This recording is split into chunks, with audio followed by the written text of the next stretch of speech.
ચલો બધા લેક્ચરમાં ધ્યાન આપજો, તમારા માટે જ કીધું. ચલો ગુડ મોર્નિંગ બધાને.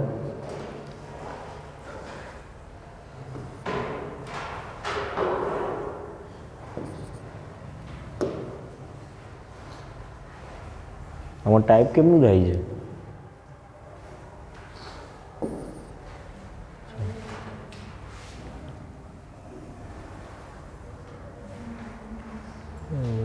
ચલો પહેલો જ પ્રશ્ન છે, ભારતની પ્રથમ એઆઈ યુનિવર્સિટીની સ્થાપના ક્યાં થશે?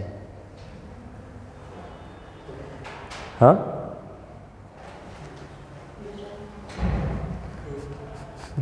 વાસુ બધાએ અબ કડક કર્યું. પહેલાં તો એઆઈ શું છે બધાને ફૂલ ફોર્મ ખબર છે ને? એઆઈનું શું છે કહો? બરાબર છે, આર્ટિફિશિયલ ઇન્ટેલિજન્સ. એની આપણે યુનિવર્સિટી આખી સ્થાપી રહ્યા છીએ. કઈ જગ્યાએ ભારતમાં? તો મહારાષ્ટ્ર રાજ્યમાં. બરાબર, મહારાષ્ટ્ર રાજ્યમાં સ્થાપી રહ્યા છીએ આપણે. ભારતની પ્રથમ એઆઈ યુનિવર્સિટી. લખતા નહીં કેમ?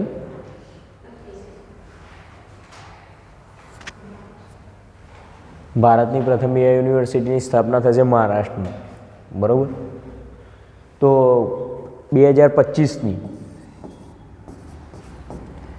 AI summit, AI international summit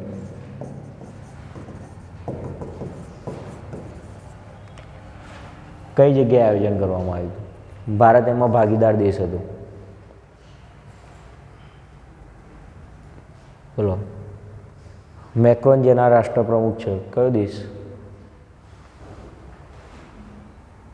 France. બરાબર છે, ફ્રાન્સમાં યોજાઈ હતી એઆઈ ઇન્ટરનેશનલ સમિટ 2025. ભારત એમાં ભાગીદાર દેશ હતો.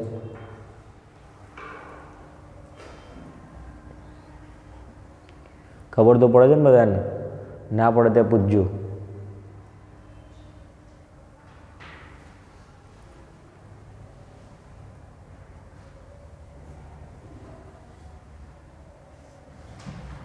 આ વારે વારે માર્ક કરવું પડે છે આપણે.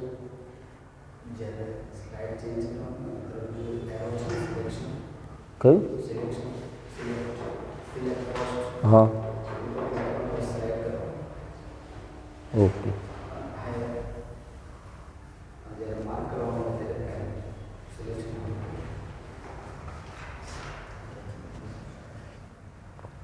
ચલો બીજો ક્વેશ્ચન છે, સંરક્ષણ ક્ષેત્રે સંકળાયેલ પિનાકા નીચેનામાંથી કોની સાથે સંબંધિત છે? બરાબર છે, સંરક્ષણ ક્ષેત્રે. પહેલાં તો શેની સાથે સંકળાયેલું છે? સંરક્ષણ ક્ષેત્રે સંકળાયેલ. શું નામ છે? પિનાકા. નીચેનામાંથી કોની સાથે સંબંધિત છે? કે પ્રશ્ન હોય કે શેની સાથે સંબંધિત છે? બરાબર, તો જુઓ ઓપ્શન્સ આ પ્રમાણે છે. વિચારો કે નામ પ્રમાણે શું હોઈ શકે છે? કેમ રોકેટ? કારણ રાઇફલ. આમ રાઇફલ વિચારવાનું કારણ કંઈ એવું તો નહીં, બધા સંરક્ષણ ક્ષેત્રે જ છે. બરાબર, તમામે તમામ ખોટા છે. તમામને 1.25 માર્ક્સ કાપી લેવામાં આવે છે. બરાબર, જવાબ આવશે રોકેટ લોન્ચર. બરાબર છે, રોકેટ લોન્ચર છે પિનાકા.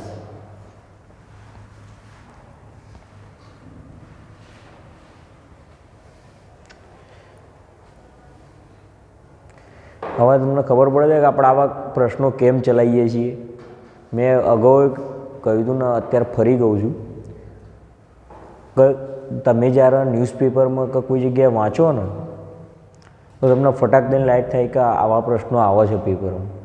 બરાબર, આ તો હાલ આપણે પિનાકાની વાત કરી, પણ જ્યારે DRDO છે, બરાબર છે, હિન્દુસ્તાન એરોનોટિક્સ લિમિટેડ છે, આ બધા કંઈક આપણે સંરક્ષણ ક્ષેત્રે કંઈક નવી વસ્તુ ઉમેરાય કે કોઈ વસ્તુ ચર્ચામાં હોય ને ત્યારે સીધો આવો પ્રશ્ન પૂછે છે કે T-19, બરાબર છે, T-19 નીચેનામાંથી શું છે? તેજસ શું છે? બરાબર છે, તો આ ટેન્ક છે, આ જેટ વિમાન છે. બરાબર, આવી વસ્તુ સંરક્ષણ ક્ષેત્રે નામ સાથે પૂછાય છે કે આ નામની વસ્તુ શું, કે સંરક્ષણ ક્ષેત્રે સંકળાયેલી વસ્તુ છે, પણ કઈ વસ્તુ છે, કયું સાધન છે? એમાં પિનાકા છે ને એ રોકેટ લોન્ચર છે. હવે બીજું તમે એક ધ્યાન રાખજો કે પિનાક શું છે. આ પિનાકા છે ને આ પિનાક છે. પિનાક છે ને અમદાવાદ ક્રાઇમ બ્રાન્ચે ડેવલપ કરેલું સોફ્ટવેર છે. એ સંરક્ષણ ક્ષેત્રે જ છે પણ સોફ્ટવેર છે. ફરક કેટલો છે? કાના માત્રનો નહીં કહેતા, આમ શું રાખ્યું, કાના માત્રનો જ ફરક છે. પિનાક છે સોફ્ટવેર છે અને પિનાકા છે રોકેટ લોન્ચર છે.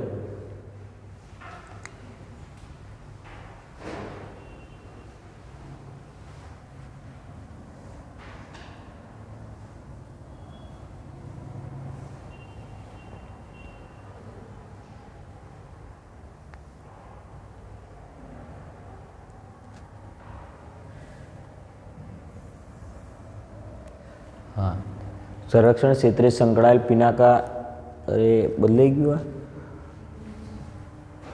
બરાબર. પિનાકા નામના શિવ ધનુષ, પિનાકા નામ શિવના ધનુષના નામ પરથી રાખવામાં આવ્યું છે. બરાબર છે. શિવના ધનુષનું નામ શું હતું? તો પિનાકા હતું. હવે હાલ આ પિનાકા છે એ ચર્ચામાં છે ને, તો પ્રશ્ન એ જરૂરી નહીં કે આવો જ પૂછે. બરાબર, આવો પ્રશ્ન પૂછે કે શિવના ધનુષનું નામ શું હતું? ભાઈ આપણને એમ થાય યાર શિવનું ધનુષ યાદ રાખવાનું, રામનું યાદ રાખવાનું, કેટલા ધનુષના નામ યાદ રાખવાના. બરાબર, પણ જે કરંટ અફેરમાં છે ને એવી વસ્તુ પૂછશે. ભાઈ અમુક લોકોએ તો છે ને ઘણા બધાના ઘોડાના નામ યાદ રાખ્યા હતા. રામના ઘોડાનું નામ શું હતું, સિકંદરના ઘોડાનું નામ શું હતું, મહારાણા પ્રતાપના ઘોડાનું નામ આ હતું. પણ જે ચર્ચામાં હોય ને એના જ ઘોડાનું નામ પૂછે. બરાબર, એટલે આપણે એ ધ્યાન રાખવાનું. ડીઆરડીઓની પ્રયોગશાળા જોજો. ડીઆરડીઓ છે, ડીઆરડીઓ નહીં, ડીઆરડીઓ સંસ્થા છે પણ એને નહીં બનાવી. એની એક પ્રયોગશાળા છે આર્મેન્ટ રિસર્ચ એન્ડ ડેવલપમેન્ટ એસ્ટાબ્લિશમેન્ટ દ્વારા ડિઝાઇન કરાવ્યું છે. આ પિનાકા છે ડીઆરડીઓની પ્રયોગશાળા છે, આર્મેન્ટ, બરાબર છે, એના દ્વારા બનાવવામાં આવ્યું છે. જીપીએસસીનો પ્રશ્ન આવે ને ત્યારે જીપીએસસીમાં કેવું બહુ સીધું સીધું ના પૂછે, આવી રીતે પૂછશે કે પિનાકા સાથે નીચેના સંબંધિત વાક્યોમાં શું સાચા છે. એવું કે પિનાકા નામ શિવના ધનુષ પરથી રાખવામાં આવ્યું છે. પિનાકા એ રોકેટ લોન્ચર છે. પિનાકાની રેન્જ 60 થી 75 કિલોમીટર છે. પિનાકાનું નિર્માણ ડીઆરડીઓની પ્રયોગશાળા દ્વારા કરવામાં આવ્યું છે, આર્મેન્ટ દ્વારા. પણ આમાંથી ગમે તે ખોટું વાક્ય મૂકે, આપણે બધા સાચા બોલ્યા, આમાં એક બે ખોટા હોય ને એક બે સાચા હોય. બરાબર છે, એટલે દરેક સેન્ટેન્સ યાદ રાખવાનું છે આપણે.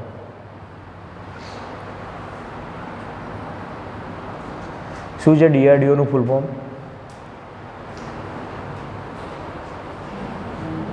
બોલો.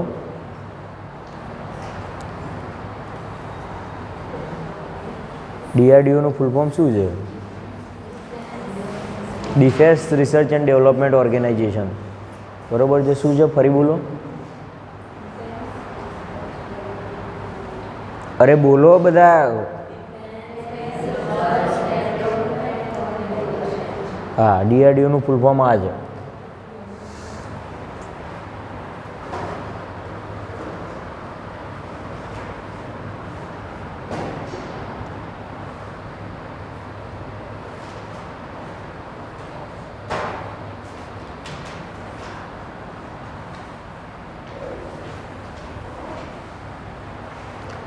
શું છે? કારગિલ યુદ્ધમાં પ્રથમ વખત ઉપયોગ કરાયો હતો. પિનાકાનો ઉપયોગ પ્રથમ વખત ક્યારે કરાયો હતો? કારગિલ યુદ્ધમાં. કયા વર્ષે થયું હતું કારગિલ યુદ્ધ?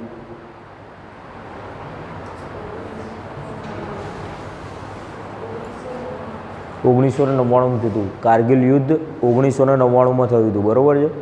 પ્રથમ વખત કારગિલ યુદ્ધમાં કરાયો હતો. કયા વર્ષે થયું હતું? 1999માં કારગિલ યુદ્ધ. કયા કયા દેશ વચ્ચે થયું હતું કારગિલ યુદ્ધ? બોલો બધા, મારી સામે જોઈ રહ્યા છો? થોડુંક તો તમે તમારું મગજ ચલાવો. કયા દેશ વચ્ચે થયું હતું કારગિલ યુદ્ધ? ભારત પાકિસ્તાન વચ્ચે કારગિલ યુદ્ધ થયું હતું 1999માં. હવે એનું મેન છે 44 સેકન્ડમાં 12 રોકેટ ફાયર કરે છે. 44 સેકન્ડ એટલે 1 મિનિટમાં 16 સેકન્ડ ઓછી. 44 સેકન્ડમાં 12 રોકેટ ફાયર કરી દે છે, બરાબર. પિનાકા શું છે? પિનાકા હા, રોકેટ લોન્ચર છે પિનાકા, બરાબર છે. 44 સેકન્ડમાં 12 રોકેટ ફાયર કરવા સક્ષમ છે. એની રેન્જ કેટલી છે? 60 થી 75 કિલોમીટર, બરાબર. અહીંયાથી આપણે નાખીએ તો 60 કિલોમીટર એટલે વડોદરા પહોંચે કે ના પહોંચે? ના પહોંચે, કારણ કે વડોદરા તો દૂર છે.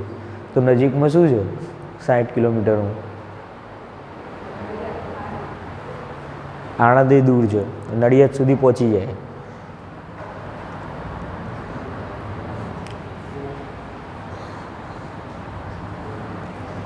આ બધું યાદ રાખજો, કેમ કે આપણે છે ને આ જ વીકમાં આની એક્ઝામ લઈશું પાછી કરંટ અફેરની, અને આ સીધા સીધા ક્વેશ્ચન નહીં મૂકીએ, બરાબર. આવી રીતે જેમ છે એમની. એની રેન્જ કેટલી છે પિનાકાની? 60 થી 75 કિલોમીટર રેન્જ છે, બરાબર. પિનાકા શું છે? રોકેટ લોન્ચર છે પિનાકા. પિનાક શું છે? સોફ્ટવેર છે પિનાક, બરાબર.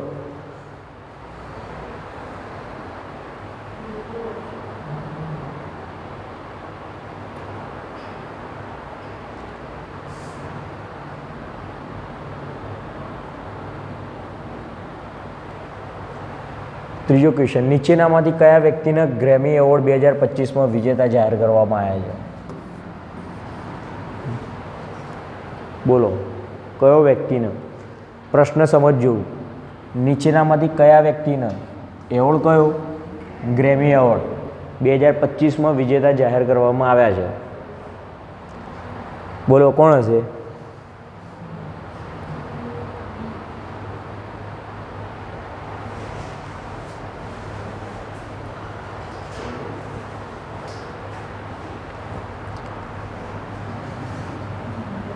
વોલ્ટર કેલરમેન, ચંદ્રિકા ટંડન, રવિશંકર, કસી એ અને બી બંને? કોણ છે? બોલો.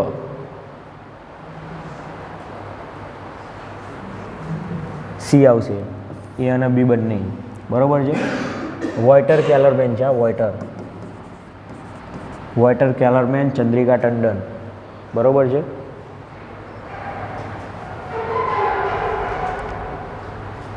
આવા જે રવિશંકર છે ને એ કયા વાદ્ય સાથે સંકળાયેલા છે?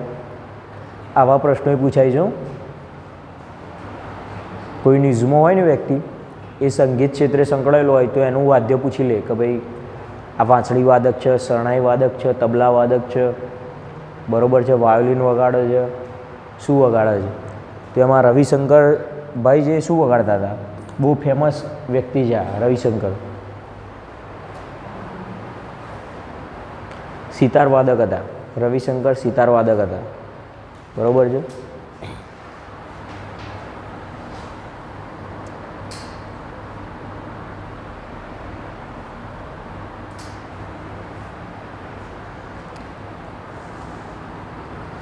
હવે આપણે વધારાની માહિતી જોઈએ એમની.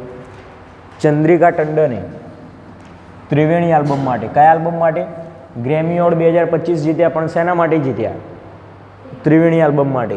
ત્રિવેણી આલ્બમ માટે બેસ્ટ ન્યૂ એજ, એમ્બિયન્ટ અથવા ચાન્ટ આલ્બમ કેટેગરીમાં એવોર્ડ જીત્યા. કયા આલ્બમ માટે? ત્રિવેણી આલ્બમ માટે. કઈ કેટેગરીમાં જીત્યા છે? ન્યૂ એજ, એમ્બિયન્ટ અથવા ચાન્ટ આલ્બમ કેટેગરીમાં. અને તેમના સાથી વાયોલિન વાદક જાપાની, વાયોલિન વાદક છે, જુઓ, વાયોલિન વાદક જાપાની ઇરુ માત્સુમોટો તથા વાંસળી વાદક વોલ્ટર કેલરમેન સંયુક્ત રીતે એવોર્ડ જીત્યા છે. સમજાયું કંઈ? સમજાયું કે ના સમજાયું? અરે હા ના તો બોલો તો કંઈક ખબર પડે કે સમજાયું તમને નહીં સમજાયું. જો આ ત્રણ છે ને ભેગા આલ્બમ બનાવ્યો હતો ત્રિવેણી, બરાબર છે. એમાં આ સિંગર હતા, પેલા વાયોલિન વાદક હતા, બરાબર છે, ઇરુ માત્સુમોટો, અને વાંસળી વાદક હતા વોલ્ટર કેલરમેન. આ ત્રણેય ભેગા આલ્બમ બનાવ્યો. હવે સિલેક્ટ થઈ ગયો એવોર્ડ માટે, બરાબર છે. હવે ત્રણેયને અલગ અલગ તો ગ્રેમી એવોર્ડ ના આપો ને, એટલે ત્રણેયને સંયુક્ત રીતે એવોર્ડ આપ્યો કે ભાઈ તમને તમારા એક આ પર્ટિક્યુલર આલ્બમ માટે એવોર્ડ આપવામાં આવે છે અને એ 3 તમે એમાં જોડાયેલા છો તો ત્રણેય તમને સંયુક્ત રીતે એવોર્ડ આપવામાં આવે છે. સમજ્યા આવો? એ 3 કોણ? આ રહ્યા વાયોલિન વાદક કિરુ માત્સુમોટો, વાંસળી વાદક વોલ્ટર કેલરમેન. બરાબર છે. કેટલામો ગ્રેમી એવોર્ડ હતો? 67મો. યાદ રાખજો કેટલામો ગ્રેમી એવોર્ડ? 67મો. 67મો ગ્રેમી એવોર્ડ. વિજેતા કોણ બન્યા? ચંદ્રિકા ટંડન, વોલ્ટર કેલરમેન અને હિરુ માત્સુમોટો. સંયુક્ત રીતે એવોર્ડ અપાયો, અલગ અલગ વ્યક્તિગત નથી અપાયો. ધ્યાન રાખજો, વ્યક્તિગત નથી અપાયો, સંયુક્ત રીતે અપાયો છે. ત્રણેય વચ્ચે એક એવોર્ડ એટલે સંયુક્ત રીતે. બરાબર છે. કયા આલ્બમ માટે અપાયો એમને એવોર્ડ? ત્રિવેણી આલ્બમ માટે અપાયો. કઈ કેટેગરીમાં આલ્બમ અપાયો? કયા દેશ દ્વારા એવોર્ડ આપવામાં આવે છે? USA દ્વારા આપવામાં આવે છે. આના પરથી ખબર પડી કે તમને આ એવોર્ડ છે કયા ક્ષેત્રે આપવામાં આવે છે એવો પ્રશ્ન આવો તો ના. ગ્રેમી એવોર્ડ કયા ક્ષેત્રે આપવામાં આવે છે? હું ક્ષેત્ર પૂછું છું. ફિલ્ડ, સંગીત ક્ષેત્રે આપવામાં આવે છે. બરાબર.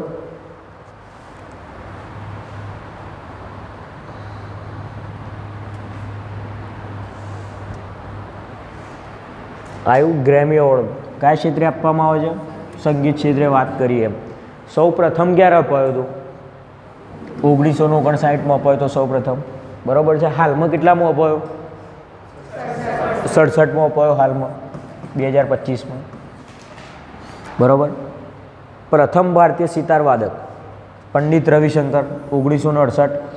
3 વખત ગ્રેમી પુરસ્કાર તથા લાઈફ ટાઈમ એચિવમેન્ટ ગ્રેમી પુરસ્કાર મળ્યો છે. આપણે હમણાં વાત કરી ને રવિશંકર સિતાર વાદક હતા એમને 3 વખત આ એવોર્ડ મળ્યો છે ગ્રેમી પુરસ્કાર અને 1 વખત કયો મળ્યો છે? Life time achievement award Grammy પુરસ્કાર મળ્યો છે એમને રવિશંકરને. કયા વાદ્ય સાથે સંકળાયેલા હતા રવિશંકર? સિતાર વાદક હતા.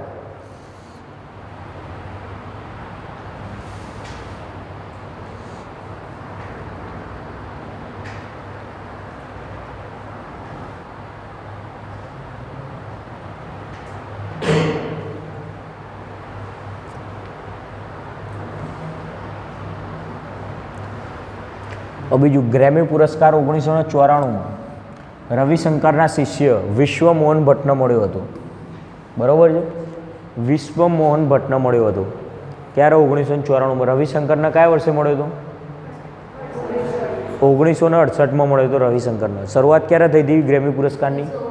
1959માં. કયા દેશ દ્વારા અપાય છે? USA દ્વારા અપાય છે. બરાબર. હવે આપણો વિશ્વ મોહન ભટ્ટ એટલા માટે મૂક્યા ઘણીવાર પરીક્ષામાં પ્રશ્ન આવા મૂકવામાં આવે છે. બરાબર. કે કઈ જોડીને ગ્રેમી એવોર્ડ મળેલો છે? નીચેનામાંથી કઈ ગુરુ શિષ્યની જોડીને મળેલો છે? પછી જ્ઞાનપીઠ વિશે એવું મૂકાયું હતું કે કયા પિતા પુત્રને બંનેને જ્ઞાનપીઠ એવોર્ડ મળેલા છે? પછી કયા પિતા પુત્ર બંને સુપ્રીમ કોર્ટના મુખ્ય ન્યાયાધીશ રહેલા છે? બરાબર છે. આવા પ્રશ્નો મૂકાયેલા છે. એટલે યાદ રાખજો કે રવિશંકર મહારાજ અને એમના શિષ્ય વિશ્વ મોહન ભટ્ટ બંનેને ગ્રેમી પુરસ્કાર મળેલા છે.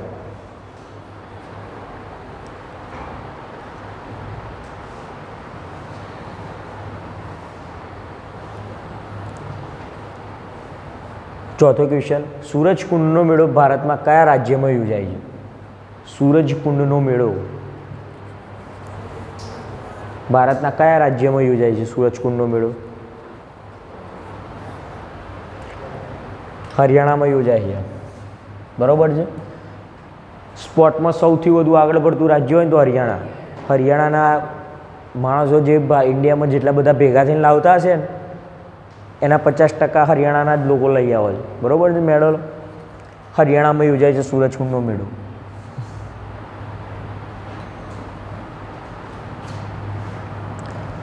હવે સૂરજકુંડના મેળા વિશે વાત કરીએ તો આ વર્ષે યોજાયેલો મેળો કેટલામાં હતો? 38મો મેળો હતો. આપણે જે ગ્રેમી પુરસ્કાર જોયો કેટલામાં હતો? 67મો હતો. સૂરજકુંડનો મેળો કેટલામો છે? 38મો. સૂરજકુંડ આંતરરાષ્ટ્રીય હસ્તકળા મેળો છે. આંતરરાષ્ટ્રીય હસ્તકળા મેળો છે. સૂરજકુંડ મેળો છે પણ શેની સાથે સંકળાયેલો છે એવું પૂછે તો હસ્તકળા સાથે સંકળાયેલો છે. ઇંગ્લિશમાં પૂછે તો આર્ટવર્ક. બરાબર છે. શબ્દોની અહીં મારી પેપરમાં કરશે ત્યારે આપણે સમજી લેવાનું છે. બરાબર. હસ્તકળાની જગ્યાએ આર્ટ વર્ક મૂક્યું હોય કે આ તો હસ્તકળા કીધું તો આર્ટ વર્કના આ તો ઓપ્શન્સમાં જ નહીં ગયા, ખોટો ક્વેશ્ચન જ ખોટો, બરાબર? એવું ના થાય. હરિયાણાના ફરીદાબાદ જિલ્લામાં યોજાય છે. પ્રશ્ન પૂછાય કયા જિલ્લામાં યોજાય છે, તો ફરીદાબાદ. આ બધા સેન્ટેન્સ તમને વધારાની માહિતી એટલે મૂકવામાં આવે છે કે જો ક્વેશ્ચન સેન્ટેન્સવાળા આવશે ત્યાં આ બધી વસ્તુ તમને કામ આવશે. તમે મેન્સ લખો છો એ દરમિયાન તમારે કંઈક મેળા વિશે લખવું છે તો આ બધી માહિતી કામ આવશે, બરાબર? જેમ કે તરણેતરનો મેળો ક્યાં યોજાય છે, કે તરણેતરના મેળા વિશે તમને પૂછ્યું હોય, ત્રિનેત્રેશ્વર મહાદેવના મંદિરે યોજાય છે, બરાબર? ભાદરવા સુદ 4 થી 6 દરમિયાન યોજાય છે, સુરેન્દ્રનગર જિલ્લામાં આવેલું છે, બરાબર? પછી એના ઇતિહાસમાં જવાનું કે અર્જુને ત્યાં વિવાહ થયા હતા એવું માનવામાં આવે છે, માથલેની આંખ વિધિ નાખી હતી, બરાબર? એ બધી ઘટના સંકળાયેલી છે. એના માટે આપણે આ બધું મૂક્યું છે કે ભાઈ હરિયાણાના ફરીદાબાદ જિલ્લામાં યોજાય છે વિશ્વનો સૌથી મોટો હસ્તકળા મેળો છે. એટલે બહુ ઇમ્પોર્ટન્ટ વસ્તુ છે, બરાબર? હસ્તકળા સાથે સંકળાયેલો મેળો છે સૂરજકુંડ અને વિશ્વનો સૌથી મોટો હસ્તકળા મેળો છે. શરૂઆત કયા વર્ષે દીધી? 1987થી સૂરજકુંડ મેળાની શરૂઆત થઈ છે. કયા વર્ષથી શરૂઆત થઈ છે? આપણો ગ્રેમી એવોર્ડની શરૂઆત કયા વર્ષથી દીધી? કયું? 1959થી શરૂઆત થઈ હતી ગ્રેમી એવોર્ડની. સૂરજકુંડ મેળાની શરૂઆત કયા વર્ષથી હતી? અરે લખેલું છે, બોલો. 1987થી. ગુજરાતની સ્થાપના કયા વર્ષે થઈ હતી? કઈ તારીખ?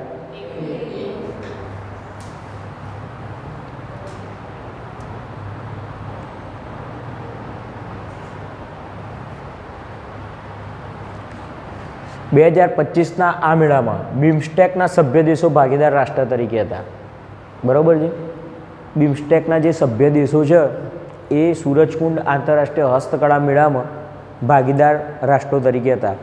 આપણે પહેલાં વાત કરી, પહેલો જ પ્રશ્ન હતો કે ભારત શેમાં ભાગીદાર તરીકે હતો, ભાગીદાર દેશ તરીકે હતો? બોલો, આપણે એઆઈ સમિટની વાત કરી હતી ને, ફ્રાન્સમાં યોજાયેલી એસ સમિટમાં ભારત ભાગીદાર દેશ તરીકે હતો. એમ ભારતમાં જે આ સૂરજકુંડ મેળો યોજાયો એમાં ભાગીદાર દેશો તરીકે કયા દેશો હતા? બિમસ્ટેક, બરાબર છે? બિમસ્ટેકમાં કેટલા દેશોનો સમાવેશ થાય છે? 7 દેશોનો સમાવેશ થાય છે બિમસ્ટેકમાં. એ ચાલ્યું કે નહીં?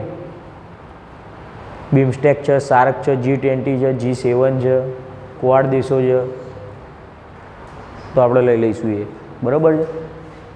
કારણ કે પ્રશ્નો આવા પૂછાય છે કે G20 G7માં નીચેનામાંથી આટલા દેશોનો સમાવેશ થાય છે, એટલે બંનેમાં સમાવેશ થતો હોય એવા દેશોની વાત કરવામાં આવે છે. ક્યારે એની સ્થાપના થઈ, કઈ જગ્યાએ હેડક્વાર્ટર છે, આવા પ્રશ્નો પૂછાય છે, બરાબર? બિમસ્ટેકમાં 7 દેશોનો સમાવેશ થાય છે. કયા કયા લખી નાખજો.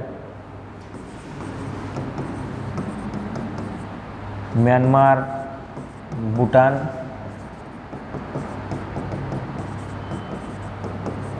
બાંગ્લાદેશ,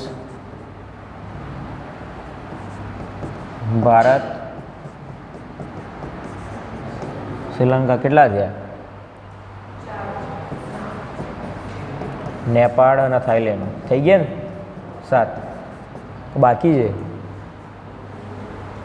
થઈ ગયા 7, બરાબર છે? આ 7 દેશોનો સમાવેશ થાય છે બિમસ્ટેક રાષ્ટ્રમાં.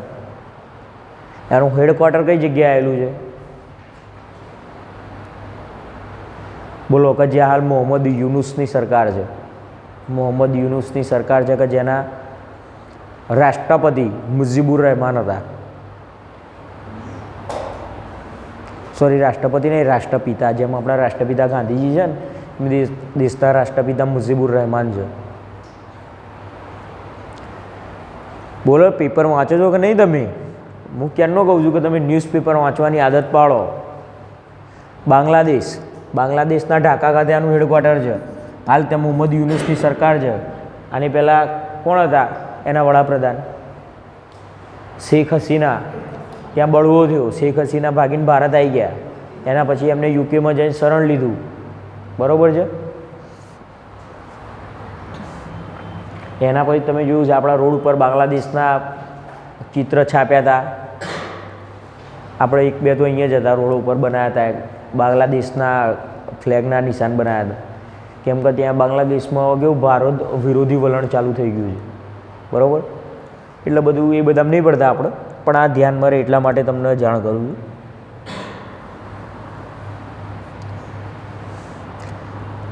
ચલો 5મો ક્વેશ્ચન એનો જ આવે. બિમસ્ટેક યુથ સમિટ 2025ની થીમ જણાવો. બરાબર છે.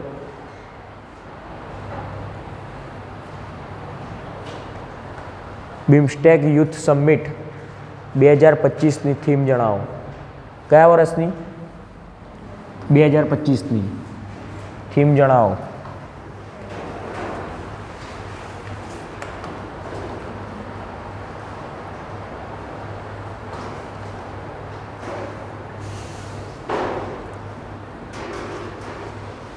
ચલો તમે ઓપ્શન્સ તો વાંચો બધા. મારી આમ શું જોઈ રહ્યા, અહીંયા બોર્ડ આટલું મોટું છે, એમાં લખ્યું છે, ત્યાં જુઓ કંઈક. થોડું તમારા મગજને કષ્ટ આપો કે શું હોઈ શકે છે, શું બની શકે છે.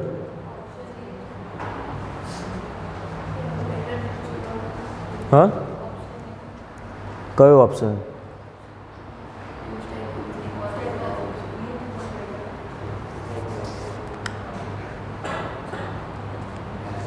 જો વાગ્યા ને લોચા, આ બધા લોચા વાગે, આ બધા આપણે પ્રોપર વાંચ્યું ના હોય ને તો પોસિબલ નહીં કે આપણે સાચું ટીક કરી શકીએ, બરાબર. પછી અબ્બા ડબ્બા છબ્બા કરીને તમે ટીક કરી દો, વસ્તુ અલગ છે. આમાં જવાબ છે D, youth as a bridge for intra BIMSTEC exchange, બરાબર છે. આ યુથ સમિટ 2025 કયા સ્થાને યોજાઈ હતી? બિમસ્ટેક યુથ સમિટ 2025નું આયોજન કઈ જગ્યાએ થયું હતું? ગાંધીનગર. ગાંધીનગર ખાતે આયોજન કરવામાં આવ્યું હતું, બરાબર છે. એની થીમ આઈડિયા છે.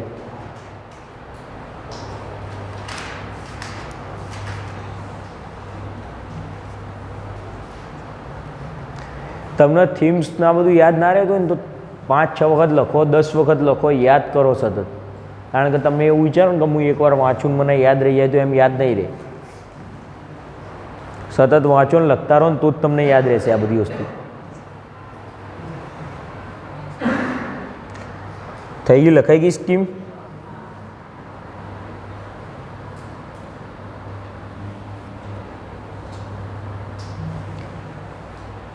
આપણે વાત કરીએ એમ બિમસ્ટેક યુથ સમિટ 2025નું આયોજન કઈ જગ્યાએ થયું હતું? ગાંધીનગર ખાતે થયું હતું. હવે બિમસ્ટેકનું ફૂલ ફોર્મની વાત આવી, બરાબર છે. હું વારંવાર કહું છું એમ, સાર્ક દેશનું ફૂલ ફોર્મ યાદ રાખી લેજો, બરાબર છે. પછી આવા જે બીજા ઘણા બધા સંગઠનો છે, નાટો છે, બરાબર, એનું યાદ રાખવાનું. આ બધા સંગઠનોના ફૂલ ફોર્મ બી યાદ રાખવાના. શું છે ફૂલ ફોર્મ? બે ઓફ બેંગાલ,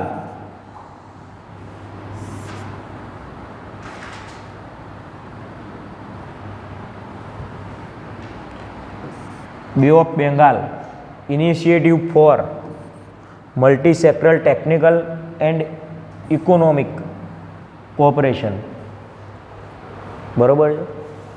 જેમ મેં આ રેડ લાઇન એટલા માટે જ કરી છે કે સૌથી વધુ આ બધાને ધ્યાને લેવાનું. ઓફ, ફોર અને એન્ડ, આ કયા શબ્દોની વચ્ચે આવે છે, બરાબર.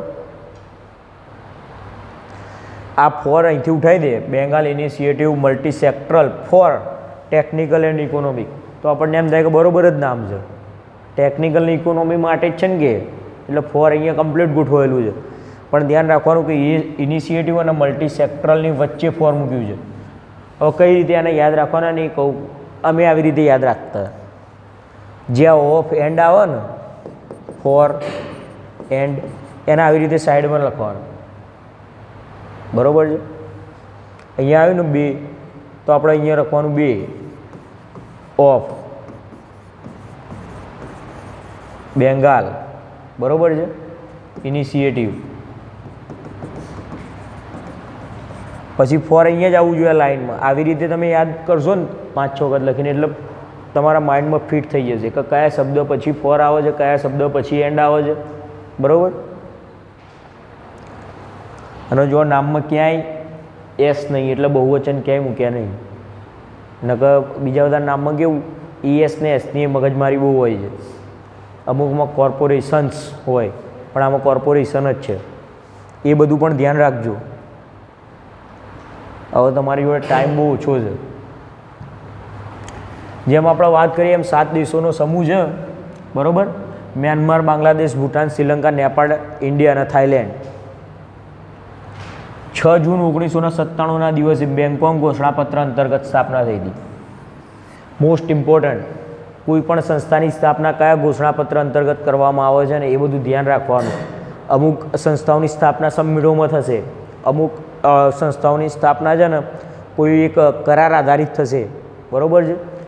અને આવો પ્રશ્ન GPSCમાં ને એમાં બહુ પૂછાશે. એમને ડીપમાં જોવો ને એટલે ફટ દઈને આવો પ્રશ્ન મૂકી દે બરાબર.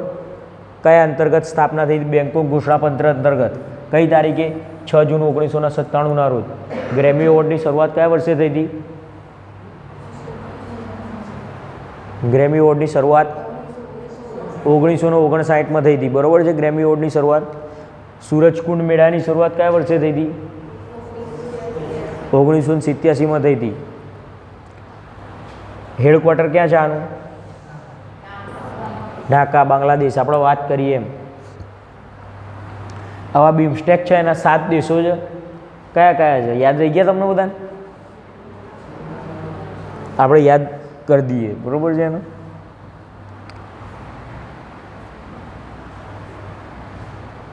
હા જગ્યા આવી. બિમસ્ટેકના દેશ કેટલા દેશોનો સમૂહ છે? બિમસ્ટેક 7 દેશોનો સમૂહ છે બરાબર. આપણે ડૉક્ટર બનવું છે MBBS. કઈ એક્ઝામ આપવી પડે છે એના માટે? નીટની આપવી પડે છે ને? નીટ બરાબર છે. કેટલા અક્ષર થયા? કેટલા અક્ષર થયા? 7 થઈ ગયા. એટલી તો આપણને ખબર પડે ને કે MBBS બનવા માટે નીટની એક્ઝામ આપવી પડે છે. હવે જો કમ્પ્લીટ સેટ થઈ જશે. થઈ ગયું. એમથી મ્યાનમાર, બાંગ્લાદેશ, ભૂટાન, શ્રીલંકા, નેપાળ, ઇન્ડિયા અને થાઈલેન્ડ. રહી ગયા 7 દેશ યાદ. લેક્ચર પૂરો થશે ને એટલે આપણે ફરી પૂછીશું અને વ્યક્તિગત ઊભા કરીને પૂછીશું બરાબર. એટલે ના રહ્યા હોય ને તો યાદ કરી લો. ખાલી યાદ રહી ગયા નાખો.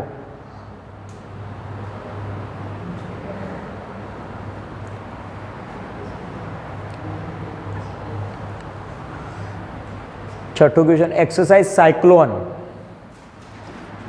સાયક્લોન 2025 ભારત અને કયા દેશ વચ્ચે સંયુક્ત લશ્કરી અભ્યાસ છે? બોલો. આ સાયક્લોન એટલે પેલું સાયકલવાળું નહીં બરાબર છે કે સાયકલની ગેમ રમાય છે સાયક્લોન. એ સાયક્લોન નહીં. સાયક્લોન એટલે છે ને સાયક્લોન કહેવાય. કહો વંટોળ આવે ને એને સાયક્લોન કહેવાય બરાબર છે. સાયક્લોન 2025 ભારત અને કયા દેશ વચ્ચેનો સંયુક્ત લશ્કરી અભ્યાસ છે?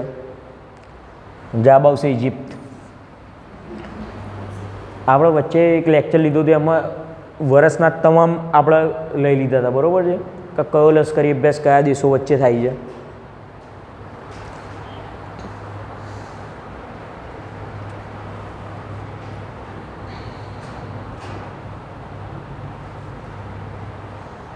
કઈ જગ્યાએ આ સાયક્લોન યોજાઈ રહ્યો છે? તો રાજસ્થાનના મહાજન ફિલ્ડ ફાયરિંગ રેન્જ ખાતે યોજાઈ રહ્યો છે. પ્રશ્ન એવો પૂછાય કે મહાજન ફિલ્ડ ફાયરિંગ રેન્જ કયા રાજ્યમાં આવેલી છે? રાજસ્થાનમાં આવેલી છે. આ વધારાની માહિતી એટલા માટે જ મૂકવામાં આવે છે. સીધા પ્રશ્ન ના પૂછે, આવી રીતે આડા ટેડા પ્રશ્ન પૂછે બરાબર. મહાજન ફિલ્ડ ફાયરિંગ રેન્જ કયા રાજ્યમાં આવેલી છે? રાજસ્થાનમાં આવેલી છે.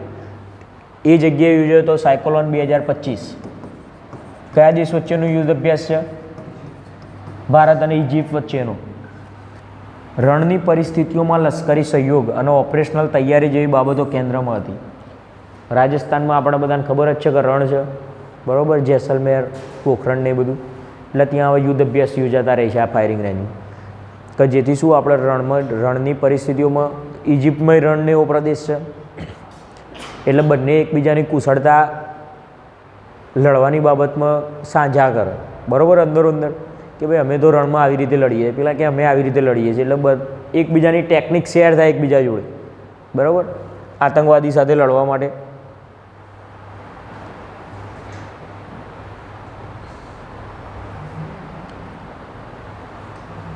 સાતમો પ્રશ્ન, તાજેતરમાં ઇન્ડિયન આર્મી અને ઇન્ડિયન એરફોર્સ વચ્ચે આયોજિત હવાઈ કવાયત કયા નામે યોજાઈ હતી?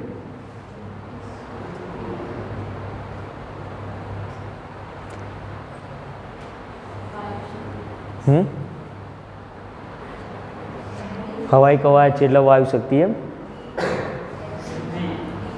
હા, કેમ બી? બી જે એરબ્રિજ છે ને એ તો ભારત અને ઓમાન વચ્ચે યોજાય છે. સાયક્લોન તો ભારત અને ઇજિપ્ત વચ્ચે હતું ને, તો યાર તમારું ધ્યાન ક્યાં હતું? આગળના પ્રશ્નમાં તો ગયું સાયક્લોન ભારત અને ઇજિપ્ત વચ્ચે. બોલો, પહેલાં તો પ્રશ્નને સમજવાનું. પેપરમાં આવો ને તો આપણે વાર એટલા માટે લઈ રહ્યા છીએ કે પેપરમાં બધા લોચા ના મારે. પ્રશ્ન શું કહેવા માંગે ને, પહેલાં દરેક પ્રશ્નના શબ્દો ફટાફટ પકડવાના. પહેલું તો ભારતીય આર્મી અને ભારત એરફોર્સ વચ્ચેની વાત કરી છે. કેવી કવાયતની વાત કરી છે? હવાઈ કવાયતની વાત કરી છે. લશ્કરી કવાયત બી યોજાશે, એનું નામ અલગ હશે, બરાબર છે. લશ્કરી કવાયતનું શબ્દો પકડવાના. આ હવાઈ કવાયતની વાત કરી છે. ભારતીય નેવી અને આર્મી વચ્ચે નેવી કવાયત બી યોજાશે, નૌકા કવાયત, બરાબર છે. એટલે એ ધ્યાન લેવાનું. હવાઈ કીધી છે, લશ્કરી કીધી છે કે નૌકા કીધી છે? કોની કોની વચ્ચે કહેલી છે? જવાબ આવશે આમાં વિંગ્ડ રાઇડર્સ, બરાબર છે, કે જે તમે કોઈ એક્સપેક્ટ જ નહોતો કર્યો. કયા જવાબ હશે? વિંગ્ડ રાઇડર્સ આવશે આમાં જવાબ.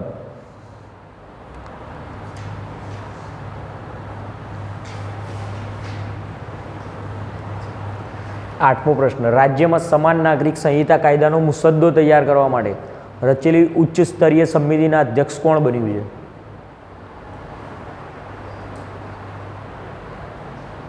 બોલો, કોણ બન્યું છે?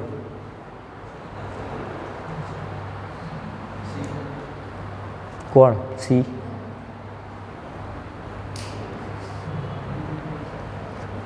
પહેલાં પ્રશ્ન શું કહેવા માગે છે? ગમે તે એક જણ પ્રશ્ન કહો કે પ્રશ્ન આવું પૂછવા માગે છે, એનો જવાબ પછી આપણે જોઈશું.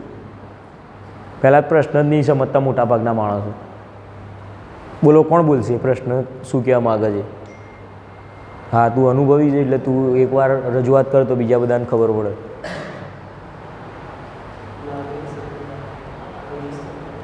હા,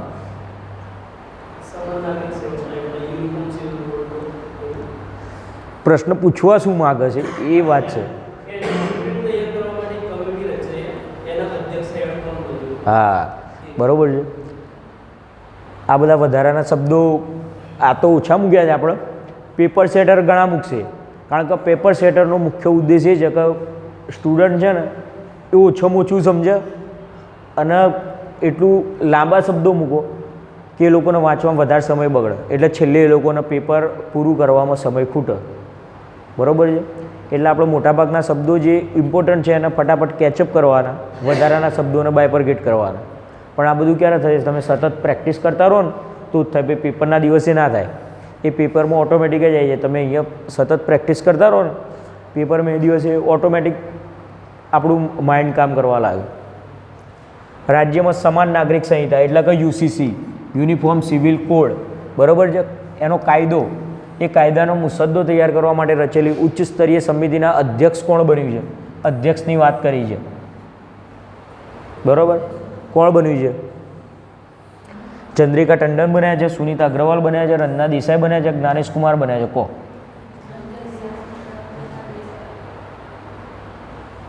આમાં તમે થોડું વાંચ્યું હોય ને તો 50% તો પહોંચી જ જાઓ, બરાબર છે. ચંદ્રિકા ટંડન હમણાં તો કીધું ગ્રેમી એવોર્ડ વિજેતા છે, બરાબર. સુનીતા અગ્રવાલ હાઈકોર્ટના ચીફ જસ્ટિસ છે આપણા ગુજરાત હાઈકોર્ટના. એટલે બાકી આ બે રે, બરાબર. એમાં આવશે જવાબ રંજના દેસાઈ.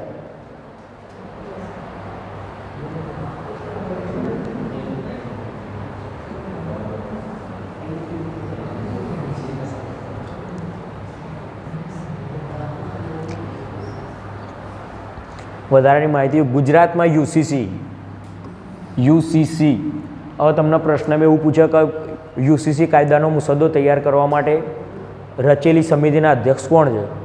તો શું આવશે? રંજના દેસાઈ. હું તમને વારે ઘડે કહું છું શબ્દની મારી ભૂલ લોચા ના મારતા. યુસીસી એ જ છે સમાન નાગરિક સંહિતા. પેલું ગુજરાતી અમને કર્યું સમાન નાગરિક સંહિતા. યુસીસી છે યુનિફોર્મ સિવિલ કોડ. બરાબર છે. એના અધ્યક્ષ રંજના દેસાઈ. સુપ્રીમ કોર્ટના નિવૃત્ત ન્યાયાધીશ રંજના દેસાઈ અધ્યક્ષ તથા 4 સભ્યો. એટલે કુલ કેટલા સભ્યો થયા? 5 સભ્યોની ઉચ્ચ સ્તરીય સમિતિ બનાવવામાં આવી છે. એક અધ્યક્ષ અને 4 સભ્યો આવું માળખું છે આ સમિતિનું. એમાં અધ્યક્ષ છે રંજનાબેન દેસાઈ. બરાબર.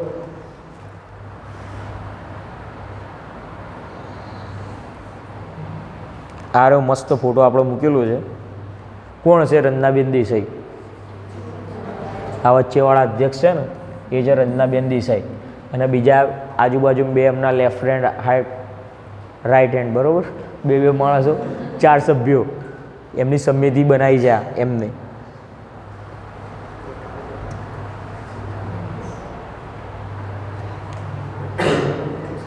હવે 9મો પ્રશ્ન, ગુજરાત રાજ્યના નવા મુખ્ય સચિવ તરીકે કોણે પદ સંભાળ્યું છે?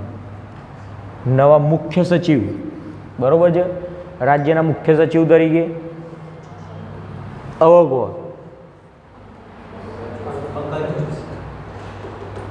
કેમ પંકજ જોશી?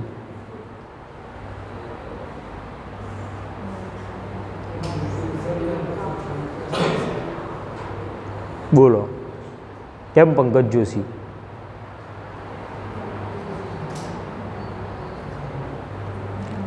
આમાં જો તમે થોડી પણ મહેનત કરી હોય ને આટલી બી તો આ પ્રશ્ન એકદમ સોલ્વ સીધો સિમ્પલ ક્વેશ્ચન મૂકેલો છે. પ્રશ્ન એલિમિનેટ કરો તો રંજના દેસાઈની તો હાલ આપણે વાત કરીએ અધ્યક્ષ બનાવ્યા છે. બરાબર છે. માધવીપુરી બુથ સેબીના પૂર્વ અધ્યક્ષ હતા. બરાબર. દ્રૌપદી મુર્મુ આપણા રાષ્ટ્રપતિ છે એટલે એ મુખ્ય સચિવ આમાંથી તો કોઈ હોય જ નહીં. બરાબર છે. એ તો ખબર છે ને પછી કે રંજના દેસાઈના સમિતિના અધ્યક્ષ બનાવ્યા પણ કે મુખ્ય સચિવ બનાવી શકે છે એવું નથી. એ નિવૃત્ત થઈ ગયા છે. બરાબર છે. સુપ્રીમ કોર્ટ અને હાઈકોર્ટના નિવૃત્ત ન્યાયાધીશ યુપીએસસીના બી સભ્યોને રિટાયર થાય ને પછી કોઈ પદ ના આપી શકાય સરકારી. આ બધી સમિતિના અધ્યક્ષના તપાસો ને બધું સોંપે વસ્તુ અલગ છે પણ એમને સરકારી આવું કોઈ પદ ના મળે પરત. એટલે જવાબ આવશે પંકજ જોશી. બરાબર છે.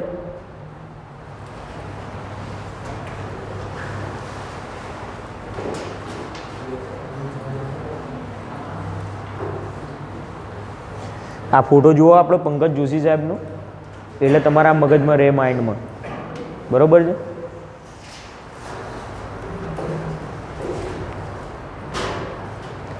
દસમો પ્રશ્ન, પ્રજાસત્તાક પર્વ પર દિલ્હીના કર્તવ્ય પથ પર યોજાતી પરેડમાં ગુજરાતના ટેબ્લો અને પોપ્યુલર ચોઇસ કેટેગરી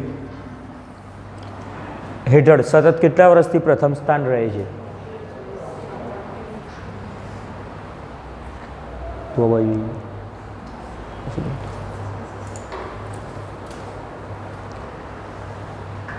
સમજ્યા તે પ્રશ્નમાં? પ્રજાસત્તાક પર્વ પર દિલ્હીના કર્તવ્ય પથ પર યોજાતી પરેડમાં ગુજરાતના ટેબ્લોના પોપ્યુલર ચોઇસ એવોર્ડ કેટેગરી હેઠળ સતત કેટલા વર્ષથી પ્રથમ સ્થાને રહે છે? બોલો કેટલા વર્ષથી રહે છે સતત? 3 આવશે જવાબ. બરાબર છે. સતત 3 વર્ષથી રહે છે. કઈ કેટેગરી હેઠળ? પોપ્યુલર ચોઇસ કેટેગરી હેઠળ, કે જેમાં આપણે વોટ દ્વારા નક્કી કરીએ છીએ. આપણે વોટ આપો ને એના દ્વારા નક્કી થાય પોપ્યુલર ચોઇસ કેટેગરીમાં કે ભાઈ કયા ટેબ્લોને આપણે પ્રથમ સ્થાને રાખવો છે. બરાબર. કેટલામું પ્રજાસત્તાક પર્વ હતો 2025માં? બોલો. પ્રજાસત્તાક પર્વ એટલે કઈ તારીખે? એક હતો પહેલાં, અડધાને તો એ નહીં ખબર હોય. બોલો પ્રજાસત્તાક દિવસ કઈ તારીખે આવે છે? 26 જાન્યુઆરી. ગણતંત્ર દિવસ 15 ઓગસ્ટ. બરાબર છે. દિલ્હીના કર્તવ્ય પથ પર એનું જૂનું નામ શું હતું? કર્તવ્ય પથનું રાજપથ હતું. બરાબર છે. એનું રાજપથ હતું કર્તવ્ય પથનું જૂનું નામ બદલીને કર્યું કર્તવ્ય પથ. એના પર 26મી જાન્યુઆરી પ્રજાસત્તાક દિવસે પરેડ થાય છે. એમાં બધા રાજ્યો પોતપોતાના ટેબ્લો પ્રદર્શિત કરે છે. એની અંદર પોપ્યુલર ચોઇસ કેટેગરીમાં ગુજરાતને સ્થાન મળ્યું છે. બરાબર. અને એમને એમ પૂછે, આ કેટેગરી ના પૂછે અને ખાલી એમ પૂછે પ્રથમ સ્થાન જજ દ્વારા. એટલા બધા ટેબ્લો બધા રાજ્યના નીકળતા હોય ને એના માટે જજ નોમિનેટ કર્યા હોય કે ભાઈ સારું કોનું છે, બરાબર છે, એના માટે. તો એમાં કયું રાજ્ય આવશે? ઉત્તર પ્રદેશ. મહાકુંભની થીમ હતી ઉત્તર પ્રદેશ રાજ્યના ટેબ્લોની. તો એમાં જજ દ્વારા જે નક્કી થાય ને એમાં ઉત્તર પ્રદેશ રાજ્યનો જે ટેબ્લો હતો ને એને પ્રથમ સ્થાન આપવામાં આવ્યું. અને ગુજરાતના કઈ કેટેગરી પ્રથમ સ્થાન અપાયું? પોપ્યુલર ચોઇસ કેટેગરીમાં. સતત કેટલા વર્ષથી જીતે છે પોપ્યુલર ચોઇસ કેટેગરીમાં? 3 વર્ષથી.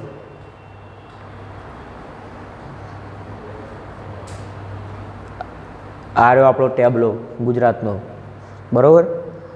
આનર્થપુરથી એકતાનગર સુધી વિરાસતથી વિકાસનો અદ્ભુત સંગમ.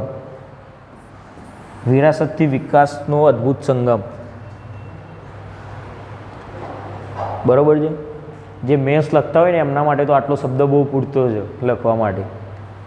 બરાબર છે. વિરાસતથી વિકાસનો અદ્ભુત સંગમ. આનર્થપુર કયા શહેરનું જૂનું નામ છે? કહો. વડનગર. એ બધાએ કર્યું છે કે નહીં? બધા વાંચો છો કે નહીં? કયા શહેરનું જૂનું નામ શું હતું? બરાબર. આવું આવે છે પેપરમાં પૂછાય છે.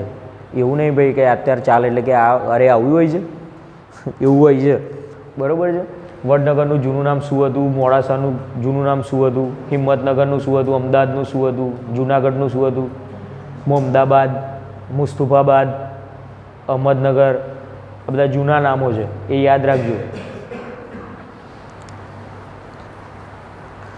જો આપણું જે આ વડનગરનું કીર્તિ તોરણ છે એટલે આનર્થનગર થઈ ગયું. આનર્થપુર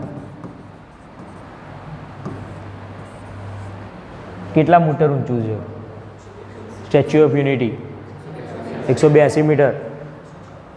આપણે વિધાનસભાની સીટની સંખ્યા કેટલી? 182. એના અનુસંધાને 182 મીટર ઊંચું બનાવ્યું છે. કઈ જગ્યાએ છે? એકતાનગર. બરાબર છે. એટલે થઈ ગયું આનર્થપુરથી એકતાનગર. વિરાસતથી વિકાસ. બરાબર છે. વડનગર આપણી વિરાસત છે અને એકતાનગરમાં વિકાસ થઈ રહ્યો છે. આ વચ્ચે એરબસ મૂક્યું છે. વડોદરામાં ટાટા અને રશિયાની કંપની છે ને એના દ્વારા વિમાનનું ઉત્પાદન કરવાનું છે. એટલે વચ્ચે જતાં જતાં રસ્તામાં બરોડા આવે છે કે ભૂલી ના જતા.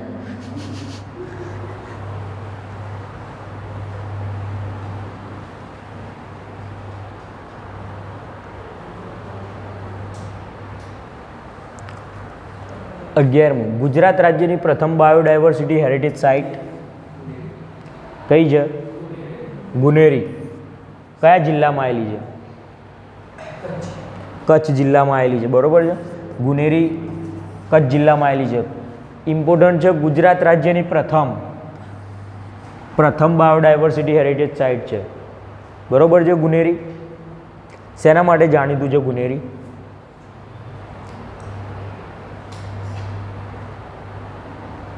ચેરના વૃક્ષો માટે. ચેરના વૃક્ષો એટલે શેના વૃક્ષો? કયા વૃક્ષોને ચેરના વૃક્ષો કહેવામાં આવે છે? મેંગ્રુવ. બરાબર છે. મેંગ્રુવના વૃક્ષો એ ચેરના વૃક્ષો. બે શબ્દો છે, બેમાંથી ગમે તે પરીક્ષામાં પૂછે યાદ રાખજો. મેંગ્રુવ એ ચેર છે અને ચેર એ જ મેંગ્રુવ છે. હવે આ ગુનેરી છે ને એ રીતે ઇમ્પોર્ટન્ટ છે ને કે મેંગ્રુવના જે વૃક્ષો હોય ને એ દરિયાકાંઠે ઉગે. બરાબર છે. એ પહેલાં ઉગતા હતા, હવે ઉગાડવામાં આવે છે. ઉગતા નહીં એટલે જલ્દી, કે જેથી દરિયો આગળ આવતો અટકે. બાકી દરિયો ધીમે ધીમે આગળ આવતો જાય, કારણ કે બધી નદીઓનું પાણી ક્યાં જાય છે? દરિયામાં જાય એટલે દરિયામાં જથ્થો વધવાનો છે. બરાબર છે. દરિયો આગળ આવતો જાય એટલે કે મેંગ્રુવના જે વૃક્ષો ઉગાડો ને તેના મૂળ એની ખારાશ શોષી લે, એટલે એટલી ઓછી જમીન છે ને એ ખારાશ ધરાવતી થાય આગળ. એટલે મેંગ્રુવના વૃક્ષો દરિયાકાંઠે ત્યાં ઉગાડવામાં આવે. પણ કેવા જગ્યાએ ઉગે ખબર?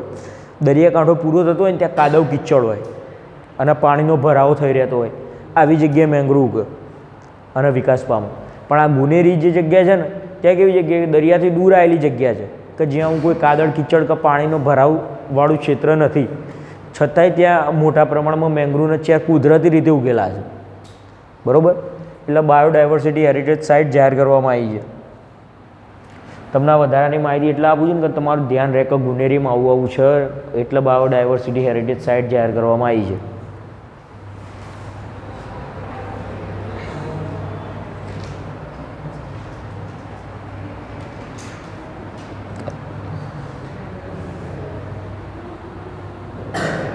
જો આઈડલ બાયોડાયવર્સિટી સંવર્ધન ક્ષેત્રે ગુજરાતની વધુ એક સિદ્ધિ. કચ્છના ગુનેરી ગામનો 32 હેક્ટરથી વધુ વિસ્તાર ગુજરાતની પ્રથમ બાયોડાયવર્સિટી હેરિટેજ સાઇટ તરીકે જાહેર કરવામાં આવેલો. જોવો છે જગ્યા કે પાણી દેખાય છે, કાદવ કિચડ કે પાણી ભરાવવાળું ક્ષેત્ર નહીં. બરાબર છે. વન અને પર્યાવરણ વિભાગ દ્વારા ગુનેરી સ્થિત ઇનલેન્ડ મેંગ્રોવ ગુનેરી સાઇટને બાયોડાયવર્સિટી હેરિટેજ સાઇટ તરીકે જાહેર કરાઈ છે. Gujarat biodiversity board management plan થકી ફ્લોરા અને ફોનાનું સંરક્ષણ અને સંવર્ધન કરવામાં આવશે. કોનું સંવર્ધન કરવામાં આવશે? ફ્લોરા અને ફોનાનું. બરાબર છે. ઇન્ડિયામાં સૌથી વધુ મેંગ્રોવ કયા રાજ્યમાં આવેલા છે? પશ્ચિમ બંગાળ. પશ્ચિમ બંગાળમાં કઈ જગ્યાએ? પણ સુંદરવનમાં. બરાબર. ભારતમાં સૌથી વધુ મેંગ્રોવ પૂછે ને તો પશ્ચિમ બંગાળ રાજ્ય આવશે. કઈ જગ્યાએ? સુંદરવનમાં. બીજા ક્રમે કયું રાજ્ય છે? બીજા ક્રમે આપણું ગુજરાત રાજ્ય છે સૌથી વધુ મેંગ્રોવ ધરાવતું. ધ્યાન રાખજો. વન અને પર્યાવરણ વિભાગ અંતર્ગત ગુજરાત બાયોડાયવર્સિટી બોર્ડની જૈવિક વિવિધતા સંરક્ષણ અને સંવર્ધનના પગલા રૂપે કચ્છ જિલ્લાના કયા તાલુકામાં? લખપત તાલુકામાં. કઈ જગ્યાએ સ્થિત? ગુનેરી સ્થિત ઇનલેન્ડ મેંગ્રોવ ગુનેરી સાઇટના ગુજરાતની પ્રથમ બાયોડાયવર્સિટી હેરિટેજ સાઇટ જાહેર કરવામાં આવી છે. કઈ જગ્યાએ છે? કચ્છ જિલ્લામાં. તાલુકો કયો? સ્થળ કયું? કયા વૃક્ષો? મેંગ્રોવ અથવા ચેર. બરાબર છે. સાઇટ આવેલી છે.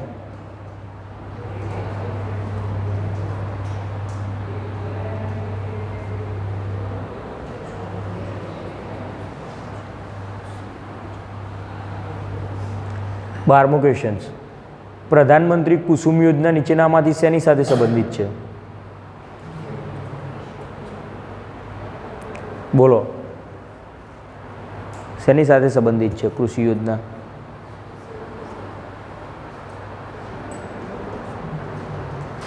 કુસુમ યોજના શેની સાથે સંબંધિત છે?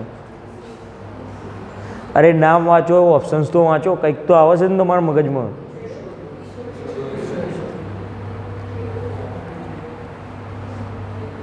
ખા ગયેલા માત. વીજળી માટે ખેડૂત અને વીજળી બંને આવશે. આમાં ઓપ્શન્સમાં લોચા થયા છે. બરાબર છે. અહીંયા બી અને સી આવશે. સી અને એ સી અને બી બંને. બરાબર છે. વીજળી અને ખેડૂત બંને સાથે જોડાયેલી યોજના છે કુસુમ. પણ કુસુમ નામ રાખ્યું છે એટલે કિશોરી કોઈ ના કરી દેતા. ઠીક. બરાબર. આવું કુસુમને એવું નામ આવે એટલે બધાને એમ લાગે કે છોકરી જોડે જ સંકળાયેલી યોજના છે કે. બરાબર. પેલું ફોર્ટિફાઈડ ગોળીઓ હાલશે, કેલ્શિયમની ગોળીઓ આપશે ને એવી કંઈક યોજના હશે, પણ એવું નહીં. અહીં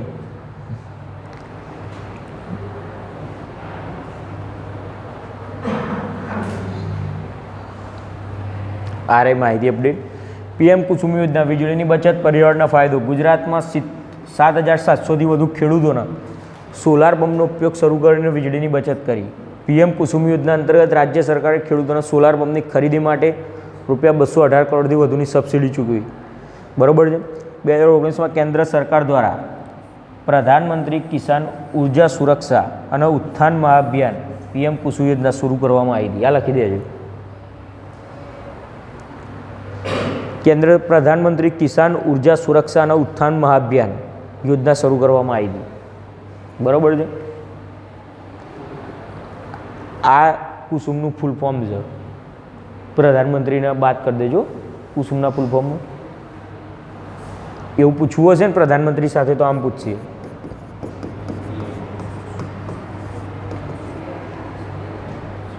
એટલે આપણે સમજવાનું પીએમ આગળ એટલે પ્રધાનમંત્રી.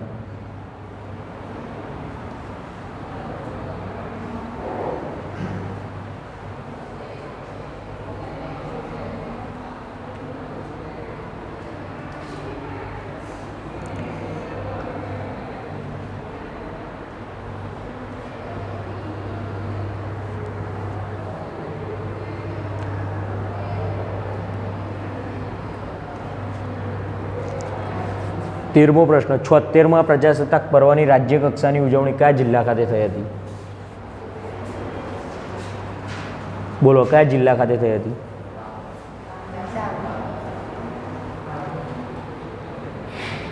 ના, તાપી. તાપીમાં થઈ હતી. પહેલાં તો કેટલામો પ્રજાસત્તાક હતો? 76મો. જોવાનું કે કઈ જગ્યાનું પૂછ્યું છે, શું પૂછ્યું છે? રાજ્ય કક્ષાની ઉજવણી પૂછી છે, એટલે ગુજરાત રાજ્યમાં જશે. અમુક અહીંયા રાજ્ય કક્ષાની પૂછીને ઓપ્શન્સમાં દિલ્હી મૂક્યું હોય ને તો દિલ્હી ટીક નહીં કરી દેવાનું કે આ બરાબર કે કર્તવ્ય પથમાં ટેબ્લોનો બરાબર કમ્પ્લીટ ટેબ્લોને આપણે એવોર્ડ આપ્યો હતો બરાબર, દિલ્હીમાં જ થયું હતું દિલ્હી. પણ અહીંયા જોવાનું કે રાજ્ય કક્ષાનું પૂછ્યું છે, રાષ્ટ્રીય કક્ષાનું નથી પૂછ્યું.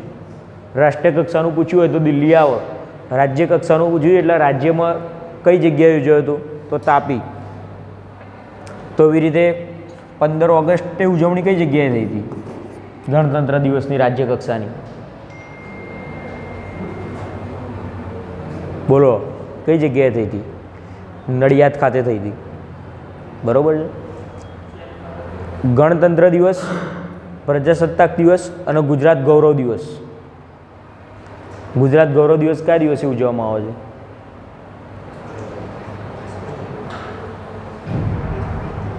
પહેલી મે. બરાબર. 1 મે ગુજરાતનો સ્થાપના દિવસ. બરાબર છે. વિશ્વ શ્રમિક દિવસ. આ દિવસે ગુજરાત ગૌરવ દિવસ ઉજવાય છે.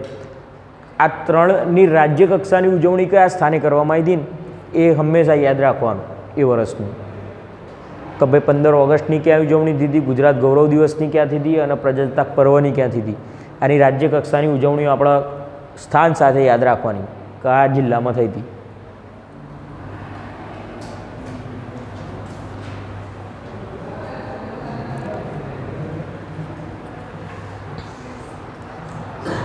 પ્રશ્ન આવ્યો, ગુજરાતમાં કયા સ્થાને CSTIની સ્થાપના કરવામાં આવશે? શેની વાત કરી સ્થાપના? CSTIની સ્થાપના કરવામાં આવશે. આનું ફૂલ ફોર્મ એવું છે કન્સ્ટ્રક્શન સ્કિલ, બરાબર છે, ટ્રેનિંગ ઇન્સ્ટિટ્યૂટ. કઈ જગ્યાએ સ્થાપના કરાશે? કલોલમાં સ્થાપના નહીં થાય. કલોલમાં તો પેલી સ્કિલ યુનિવર્સિટી, પણ આની અંદર તો કન્સ્ટ્રક્શન પૂછ્યું છે, કન્સ્ટ્રક્શન સ્કિલ ટ્રેનિંગ ઇન્સ્ટિટ્યૂટ.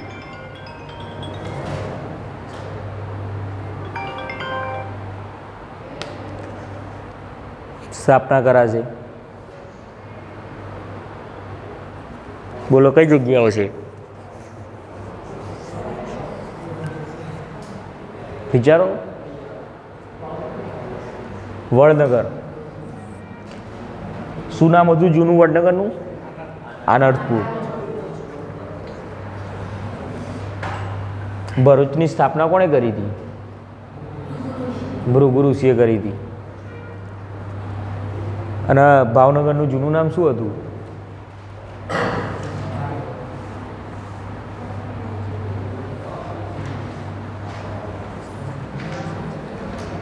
અરે યાર, કર્યું ને. આ તો સુરેન્દ્રનગરનું હતું. હું ઝાલાવાડ. આ તો સુરેન્દ્રનગરને કહેવાય છે ઝાલાવાડ.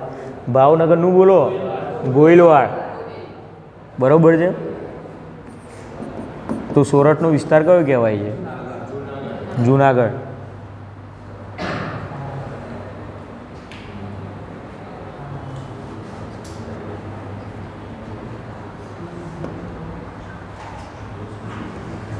હવે જુઓ, વડનગરમાં અંદાજિત ₹22 કરોડના ખર્ચે કન્સ્ટ્રક્શન સ્કિલ ટ્રેનિંગ ઇન્સ્ટિટ્યૂટની સ્થાપના થશે. CSTIની સ્થાપના કઈ જગ્યાએ થશે? વડનગરમાં થશે. હવે તમને એવું પૂછી લે કે CSTIનું ફૂલ ફોર્મ શું છે? Construction skill training institute. બરાબર છે. મુખ્યમંત્રી શ્રી ભૂપેન્દ્રભાઈ પટેલની પ્રેરક ઉપસ્થિતિમાં CSTIની સ્થાપના માટે સરકાર અને કઈ કંપની વચ્ચે MOU થયા છે? લાર્સન અને ટુબ્રો વચ્ચે. કઈ કંપની વચ્ચે થયા છે?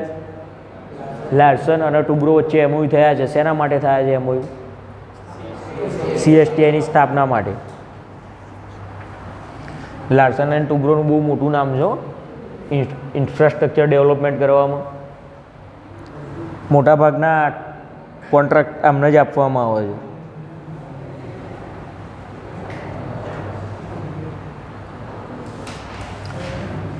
ઇન્સ્ટિટ્યૂટના નિર્માણ માટે રાજ્ય સરકારના વિશ્વ શ્રમ દિવસ ક્યારે કીધો આપણે? 1 મે. કૌશલ્ય વિકાસ રોજગાર વિભાગ દ્વારા 10 એકર જમીન ફાળવવામાં આવશે. બરાબર છે. આ ડિપાર્ટમેન્ટ છે એમના દ્વારા શ્રમ કૌશલ્ય વિકાસ અને રોજગાર વિભાગ દ્વારા 10 એકર જમીન ફાળવવામાં આવશે.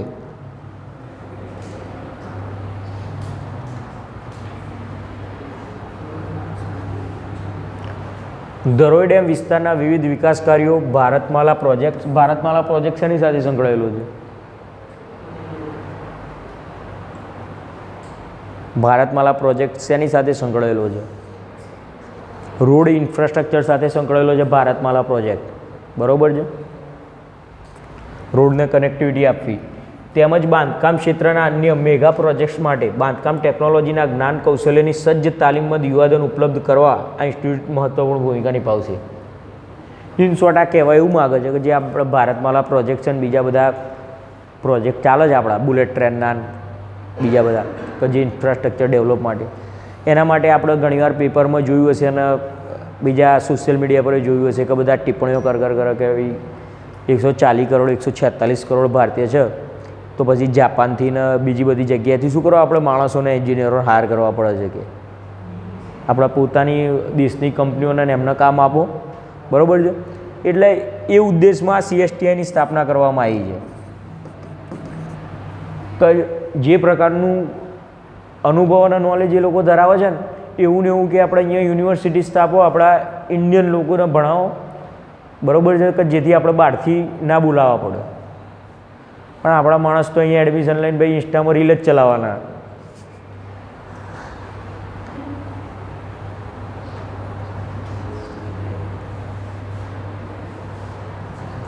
તું આજે મને 100 અઠવાડિયા પછી 300 કે 1 કા 3 આ બધું કે ભણવાનું તો જવા દે. પેલું નહીં કે ડોલી ટપરી જોયું કે રીલ બનાવો તો કે પૈસા મળશે એમને એમાં આ લોકોની ફ્યુચર પથારી ફેરવી નાખશે. 15મો પ્રશ્ન ગુજરાતનું પ્રથમ ઇકો વિલેજ કયું બન્યું છે? બરાબર ધજ ગામ બન્યું છે. તો ગુનેરી શું હતું? ગુજરાતની પ્રથમ બાયોડાયવર્સિટી હેરિટેજ સાઇટ. બરાબર બાયોડાયવર્સિટી હેરિટેજ સાઇટ હતી ગુનેરી. કઈ જગ્યાએ હતી આ? કચ્છ. ધજ ગામ કઈ જગ્યાએ છે? બોલો. સાબરકાંઠાની. સુરત સોનાની મૂરત, કાશીનું મરણ ને સુરતનું જમણ. આ થોડ પક્ષી અભયારણ્ય કયા જિલ્લામાં આવેલું છે? મહેસાણામાં આવેલું છે.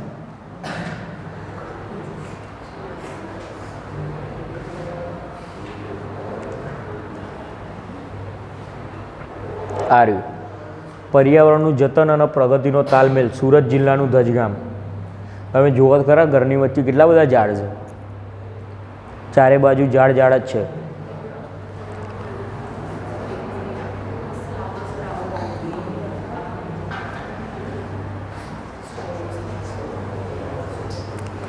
સોળમો ક્વેશ્ચન SOULની સ્થાપના ગુજરાતના કયા સ્થાને કરવામાં આવી છે? બરોબર છે. SOULની સ્થાપના ગુજરાતમાં કયા સ્થાને કરવામાં આવી છે? પહેલાં તો CSTIની ક્યાં કરવામાં આવી હતી? વડનગર. બરોબર છે. તો SOULની સ્થાપના ક્યાં કરવામાં આવશે?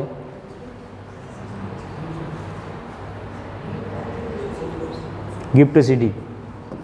બરોબર છે. ગિફ્ટ સિટી ખાતે કરવામાં આવશે.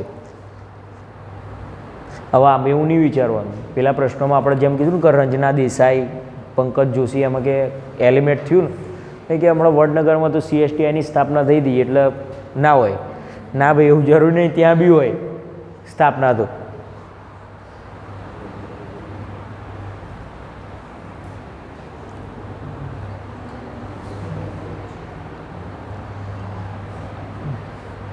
આ જો માન્ય વડાપ્રધાન નરેન્દ્ર મોદી કરાવશે શુભારંભ SUL લીડરશિપ કોન્ક્લેવ 2025. બરોબર છે. વિવિધ ક્ષેત્રના લીડર્સ એક મંચ પર આવીને લીડરશિપના વિવિધ પાસાઓ પર પોતાના અનુભવ શેર કરશે. સ્કૂલ ઓફ અલ્ટિમેટ લીડરશિપ, બરાબર છે. શું છે? School of ultimate leadership. ક્યાં સ્થાપના થશે આની? ગાંધીનગરમાં ગિફ્ટ સિટી. શું છે ફૂલ ફોર્મ આનું? School of ultimate leadership. CSTIનું ફૂલ ફોર્મ શું હતું? Construction skill institute training institute, બરાબર છે. કઈ જગ્યાએ SOULની સ્થાપના થશે? અને CSTIની?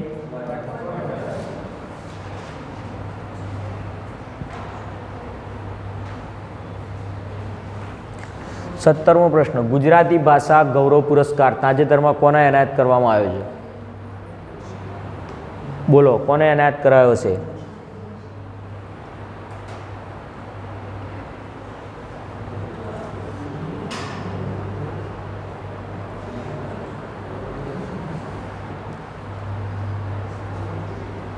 અનિલ જોશી હાલ મૃત્યુ પામ્યા છે, નિધન થયું છે એમનું 4-5 દિવસ પહેલાં જ.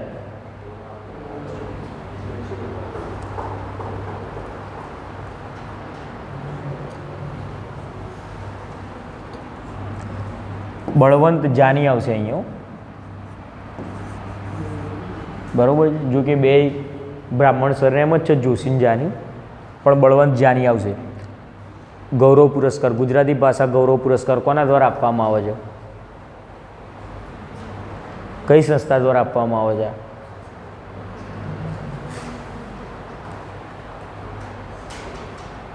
ગુજરાત સાહિત્ય અકાદમી દ્વારા આપવામાં આવે છે. ગુજરાત સાહિત્ય અકાદમી દ્વારા આપવામાં આવે છે આ એવોર્ડ, બરાબર છે. હાલમાં ગુજરાત સાહિત્ય અકાદમીના અધ્યક્ષ કોણ છે? ભાગ્યેશ જહાં છે, લખી દેજો. ભાગ્યેશ જહાં ગુજરાત સાહિત્ય અકાદમીના અધ્યક્ષ છે, ભાગ્યેશ જહાં. અને આ કયા વર્ષનો છે ગુજરાતી ભાષા ગૌરવ પુરસ્કાર? તો 2023નો છે. 2023નો છે ગુજરાતી ભાષા ગૌરવ પુરસ્કાર, પણ હાલ અપાયો છે, બરાબર. કારણ કે પબ્લિક પેલું બુક પબ્લિશ થાય પછી આ લોકો વાંચતા હોય, બરાબર. કંઈક હશે એમનું કંઈક સેટિંગ. એટલે એવું સેટિંગ નહીં યાર કે હવે એક સેટિંગમાં એવોર્ડ આપવાનું, આ તો પાછા ઉધાલો બધા કંઈ એવોર્ડ આપવાનું સેટિંગની વાત નહીં કરતા, કેમ કે મેનેજમેન્ટની વાત કરી છે. આ રે આપણે બળવંત જાની સાહેબ, બરાબર છે. મસ્ત જો કચ્છી વર્ક કરેલી શાલ ઉઢાડી છે એમને. આ અમને તો ઓળખો છો ને, બરાબર. ભૂપેન્દ્રભાઈ પટેલ, આપણા માનનીય CM, એમના હસ્તે ગુજરાતી ભાષા ગૌરવ પુરસ્કાર અપાયો છે. જોઈ લીધો ને બધા ચહેરો, યાદ તો રહી ગયા ને. હવે રસ્તામાં મળે તો ધ્યાન કરજો થોડું એમને. ગુજરાતી ભાષા યુવા ગૌરવ પુરસ્કાર શું એડ થયું ગયા પ્રશ્નમાં? યુવા ગૌરવ પુરસ્કાર એડ થયું. આની પહેલાં જો એ ગુજરાતી ભાષા ગૌરવ પુરસ્કાર હતો. હવે આપણે શું જોઈશું? ગુજરાતી ભાષા યુવા ગૌરવ પુરસ્કાર. આ યુવા પૂછ્યું છે પેપરમાં, આવું બધું ધ્યાન લેજો. આ તો વાંચીને ગયા હોય આપણે ગુજરાતી ભાષા ગૌરવ પુરસ્કાર બળવંત જાનીને, યારું પેપરમાં આવી જાય યુવા, પણ આપણે તો એટલા બધા પ્રેશરમાં હોય ફટ બળવંત જાની ટીક કરી દીધું. પછી કે ખોટો પડ્યો ભાઈ કે યુવા તો વાંચ્યું જ નહીં મેં પેપરમાં, કે યુવા ક્યાં હતું? યુવા તો વાંચ્યું જ નહીં યાર, ભૂલ થઈ ગઈ કે બહુ મોટી. ખબર હતી મને કે યુવા પુરસ્કાર મિલિંદ ગઢવીને મળ્યો, પણ મેં બળવંત જાની ટીક કરી દીધું. એટલે આવા શબ્દો પકડવાના રાખજો પ્રશ્નોમાં, બરાબર છે. અનિલ જોશીનું તો આપણે કીધું એમ મૃત્યુ પામ્યા છે, હમણાં જ નિધન થયું છે. બળવંત જોશીને કયું મળ્યું છે? ગૌરવ પુરસ્કાર, બરાબર છે, ગુજરાતી ભાષાનું. અને હર્ષિતભાઈ દિવેટિયા કોણ હતા? પ્રશ્ન પૂછાઈ ગયો છે ભૂતકાળમાં એમના વિશે. લેખક તો હતા જ, બરાબર. ગુજરાત યુનિવર્સિટીના પ્રથમ વાઇસ ચાન્સેલર હતા હર્ષિતભાઈ દિવેટિયા. હર્ષિતભાઈ દિવેટિયા ગુજરાત યુનિવર્સિટીના પ્રથમ વાઇસ ચાન્સેલર હતા.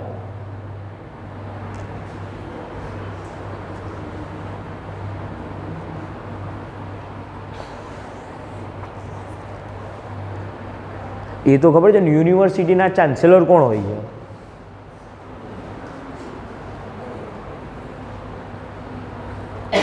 આમ તો ડેપ્યુટી હોય ને એનું બહુ મહત્ત્વ નહીં, પણ યુનિવર્સિટીમાં બહુ મહત્ત્વ છે. કેમ કે એમાં જે ચાન્સેલર હોય ને એ હોદ્દાની રૂએ રાજ્યપાલ હોય.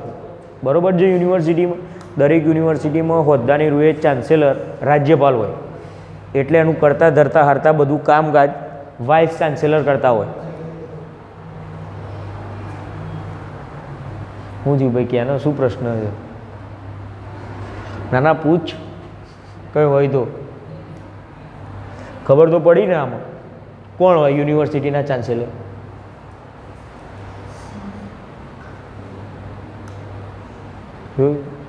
એક મિનિટની તમારી મજાક તમારા 1.25 માર્ક્સ ગુમાવી દેશે.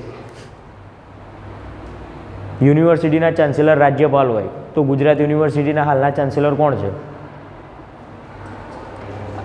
આચાર્ય દેવવ્રત. આટલું તો ક્લીન કીધું યાર તમને કે યુનિવર્સિટીના ચાન્સેલર રાજ્યપાલ હોય જે તે રાજ્યના.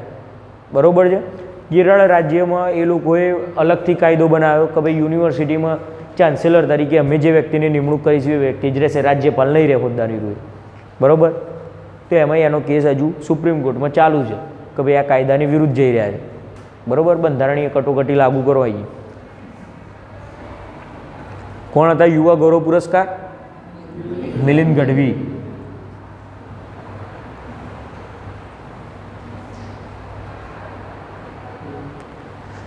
આ રે આપણા ભાઈ મિલિંદ ગઢવી ભાઈ.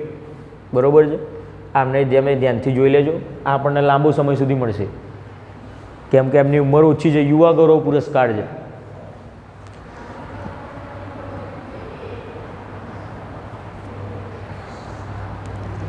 આરબીઆઈની એમપીસી દ્વારા રજૂ કરવામાં આવતો રેપો રેટનો દર કેટલો નિર્ધારિત કરવામાં આવેલ છે? કેટલો નિર્ધારિત કર્યો છે કહો? એમપીસી દ્વારા. એમપીસીનું ફૂલ ફોર્મ?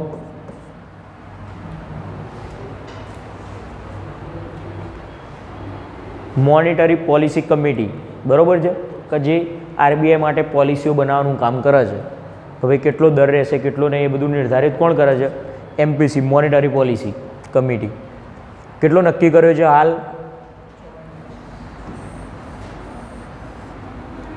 રેપો રેટ કેટલો નક્કી કર્યો છે? રેપો રેટ બોલો. 6.25. બરાબર છે? હાલ નિર્ધારિત દર છે 6.25. પહેલાં કેટલો હતો? એ પહેલાં 6.50 હતો. કેટલા ટકાનો ઘટાડો કર્યો? 0.25% ઘટાડો કરીને 6.25% કરવામાં આવ્યો રેપો રેટ. હવે રેપો રેટનો ઘટાડવાથી શું શું ફાયદા થશે? પહેલાં તો ચલો આપણે થોડું વધારે ડીપમાં જઈએ કે આ ક્વેશ્ચન કયા ફિલ્ડનો કયા ક્ષેત્રમાંથી પૂછાય. આપણને પેપર જોતા હોઈએ અને પેપરમાં પ્રશ્ન પૂછ્યો હોય તો આ પ્રશ્નને આપણે શેનો ગણવાનો? ઇકોનોમિક્સનો પ્રશ્ન છે, આ અર્થતંત્રને લગતો. બરાબર છે? આ રેપો રેટ ઘટાડવાનું વધારવાથી શું થાય? અર્થતંત્ર પર અસરો પડે ભારતીય દેશના. તો રેપો રેટ ઘટાડવાથી શું થશે? પહેલાં રેપો રેટ શું છે એ ખબર છે કોઈને? કે રેપો રેટ શું છે? શું વસ્તુ? સિમ્પલ વસ્તુ છે કે આરબીઆઈ છે. હવે જે નીચેની બેન્કો છે આપણે જેમાં ખાતા ધરાવીએ છીએ ને એમની જોડે પૈસા ખૂટી જાય જ્યારે, ત્યારે બેંક જોડેથી પૈસા લે આરબીઆઈ જોડેથી કે અમને પૈસા આપો, અમે લોન આપીએ, લોનમાંથી અમને કમાઈશું. બરાબર છે? એ રીતે.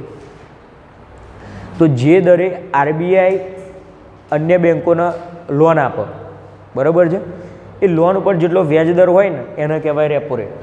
એકદમ સિમ્પલ ભાષામાં સમજીએ શું કહેવાય? ચલો કોણ સમજ્યું?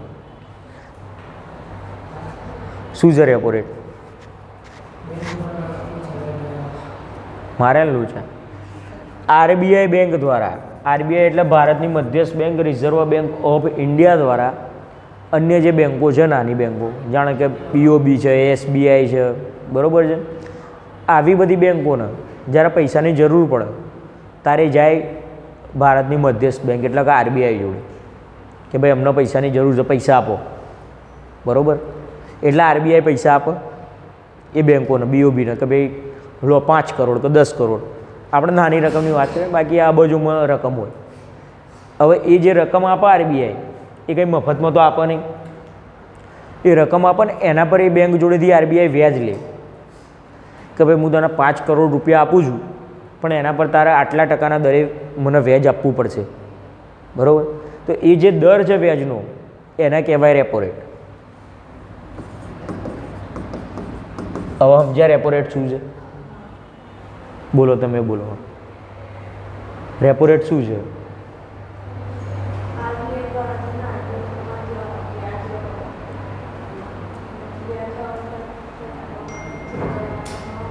ઘટાડવા માટે નહીં, આરબીઆઈ દ્વારા બેંકને જે લોન આપવામાં આવે છે કે જે ધિરાણ આપવામાં આવે છે, બરાબર છે, એના પર જે દર લાગે છે એને કહેવાય છે રેપો રેટ.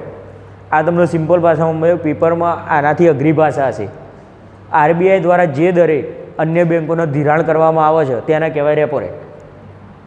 બરાબર છે? આ ઇકોનોમિકની ભાષા છે, ધિરાણ કરતાની એ રીતે. બરાબર છે? પણ સિમ્પલ ભાષામાં છે કે આરબીઆઈ આપે.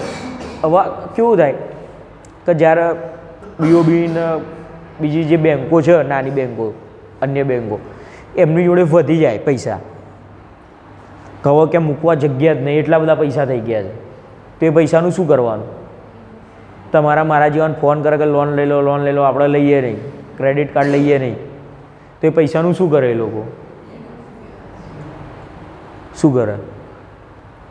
પડ્યા રહેવા ના દેવાય ને કે પછી ઉંદર ખાઈ જાય. નહીં આવતું પેપરમાં? એ લોકો એ પૈસાની આપણે લોન ને એવું તો લેતા નથી, એમની જોડે વધારાના પડ્યા છે, એ પૈસા એ આરબીઆઈને આપે. બરાબર છે? મધ્યસ્થ બેંકના કે અમારા પૈસા રાખો તમે. હવે આરબીઆઈને જે પૈસા આપ્યા એના પર આરબીઆઈ વ્યાજ ચૂકવવું પડશે ને. હવે આરબીઆઈ લીધા છે તો એને શું કહેવાશે? Reverse repo rate. એના કહેવાશે રિવર્સ રેપો રેટ. તો આપણો રેપો રેટનો દર કેટલો છે? 6.25%. તો રિવર્સ રેપો રેટનો દર કેટલો હશે? બોલો, કેટલો હશે? 3 થી 15%. કેમ એવું? એટલે શું ગણિત લગાવીએ તો કહો? હંમેશા એ યાદ રાખજો કે રિવર્સ રેપો રેટનો દર છે ને રેપો રેટ કરતાં ઓછો હશે. રિવર્સ રેપો રેટનો દર રેપો રેટ કરતાં હંમેશા ઓછો હશે. તમને યાદ ના રહે ને તો લખી નાખો, કેમ કે મને ખબર છે કે તમે બધા કન્ફ્યુઝ થશો જ, પેપરમાં પૂછાશે તો. એટલે યાદ રાખજો કે રિવર્સ રેપો રેટ હંમેશા ઓછો હોય. હાલ રિવર્સ રેપો રેટ છે 3.35%. બરાબર છે? રિવર્સ રેપો રેટનો દર 3.35% છે અને રેપો રેટ છે 6.25%. અને આ ટોપિકમાં આપણે એટલો ટાઈમ એટલા માટે બગાડીએ છીએ કે મોસ્ટ ઇમ્પોર્ટન્ટ ટોપિક છે. જૂના પેપરો જો વારંવાર આ પ્રશ્નો પૂછાયા છે, repo rate, reverse repo rate.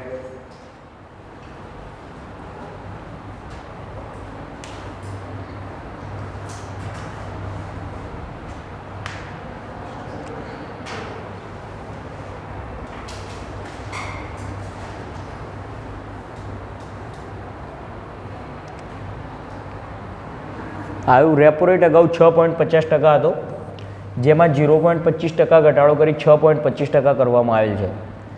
RBI જે દરે અન્ય બેંકોને ધિરાણ કરે તેના રેપો રેટ કહે છે, જેમ આપણે વાત કરીને એમ. બરાબર?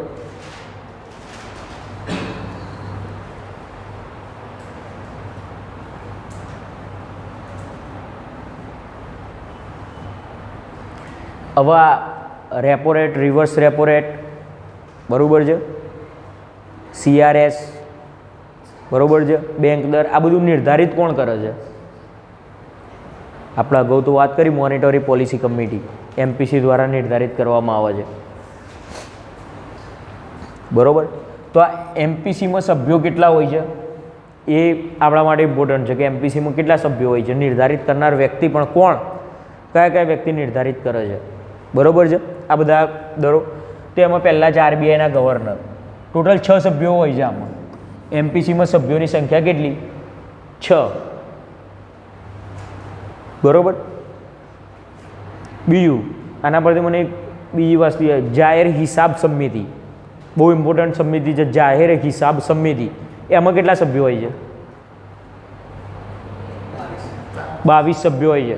લોકસભાના કેટલા, રાજ્યસભાના કેટલા? 22 સભ્યોમાંથી બરાબર 15 લોકસભાના અને 7 રાજ્યસભાના, ટોટલ 22 બરાબર. એના અધ્યક્ષ કોણ હોય છે જાહેર હિસાબ સમિતિના? ક્યાંક ના આવે. વિપક્ષના કોઈ પણ નેતા હોય એના અધ્યક્ષ બનાવવામાં આવે છે બરાબર છે. આ સમિતિના અધ્યક્ષ તરીકે વિપક્ષનો નેતા હોય છે જાહેર હિસાબ સમિતિના. હવે આપણે પાછા આવી જઈએ. એમપીસી કમિટીના 6 સભ્યો, 6 સભ્યોની બનેલી હોય છે. પહેલાં છે આરબીઆઈના ગવર્નર. કોણ છે આરબીઆઈના ગવર્નર? બોલો કોણ છે? 500 વખત ચાલ્યું હશે આરબીઆઈના ગવર્નરનું. તો એ બધા એકબીજાના મોં આમું જોઈ રહ્યા કે યાર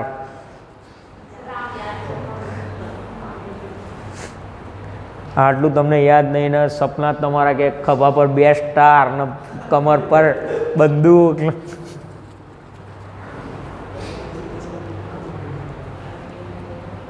બોલો કોણ છે ગવર્નર? સંજય મલ્હોત્રા. સંજય મલ્હોત્રા. અને મારે આવી સરનેમ કરી નાખી હતી, મલ્હોત્રા, આહુજા, હા ઓબેરો, આ બધી પૈસાવાળી સરનેમ છે. જો આપણા ગરીબ નહીં હોય, પૈસાવાળા જ હશે. ચલો સંજીવ મલ્હોત્રા છે. તો આમને બીજું મળતું વ્યક્તિ સુપ્રીમ કોર્ટના હાલના મુખ્ય ન્યાયાધીશ કોણ છે? શું જય ખન્ના? સંજય ખન્ના, સોરી સંજીવ ખન્ના છે. સંજીવ બરાબર છે, સંજીવ ખન્ના છે. અને આ છે સંજય મલ્હોત્રા બરાબર આરબીઆઈના ગવર્નર. એટલે એક સભ્ય થઈ ગયા. કેટલા બાકી રહ્યા સભ્યો? 5. બીજો એક સભ્ય કોણ છે? નાણાકીય નીતિના પ્રભારી ડેપ્યુટી ગવર્નર બરાબર છે. નાણાકીય નીતિના પ્રભારી ડેપ્યુટી ગવર્નર. કેટલા સભ્યો બાકી રહ્યા? 4. બીજો એક એડ દો, સેન્ટ્રલ બોર્ડ દ્વારા નિમેલ બેંક અધિકારી બરાબર છે. જે તે બેંકમાં ઊંચા હોદ્દા પર બેંક અધિકારી તરીકે હોય, સીઓ, એસબીઆઈ, બીઓબી કે એવી બેંકોમાં બરાબર, કે બેંકના બીજા કોઈ ડિપાર્ટમેન્ટ સાથે સંકળાયેલ અધિકારી હોય એની સેન્ટ્રલ બેંક નિમણૂક કરે બોર્ડ દ્વારા. અને બીજા 3 વ્યક્તિ કેન્દ્ર સરકાર દ્વારા નિમણૂક કરવામાં આવે છે. થઈ ગયા ટોટલ 6. કયા કયા બોલો? 6 યાદ કરી લો. લેક્ચર પૂરો થશે ને હું વ્યક્તિગત ઊભા કરીશ બોલવા માટે. કારણ કે હાલના હાલ ચાલ્યું છે ને હાલના હાલ આપણને યાદ ના રહે તો પછી પેપરમાં તો ના જ રહે. અત્યારે યાદ ના રહે.